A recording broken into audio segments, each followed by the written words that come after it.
Why would anyone buy your products and wait 7 and 12 days to receive it when they can go on Amazon and buy it and get it in 48 hours? I get that question all the time, and let me explain. First of all, the 7 to 12 days is a drop shipping item, right? We use drop shipping to validate a product to make sure it sells, so we don't end up buying a bunch of inventory and then find out that the product isn't selling. Our network of suppliers usually get the item to the customer between 5 to 10 days. Once you find the product is a winning product and you're profitable and selling at least 20 units per day, then you want to move into brand building, buy in bulk, and then your customers are going to get the products within 2 to 4 days. Another thing you want to keep in mind is marketing, right? You've got to know how to market your products and entice your customers to buy your products.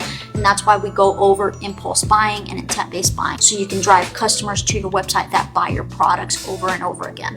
Not everybody shops on Amazon. There's so many brands that are not even on Amazon, right? Because it hits into their margins. And then also Amazon is very toxic for a lot of sellers. So stop thinking that you can't compete with Amazon, because me and so many of my students and other people are competing with Amazon every day and are super profitable.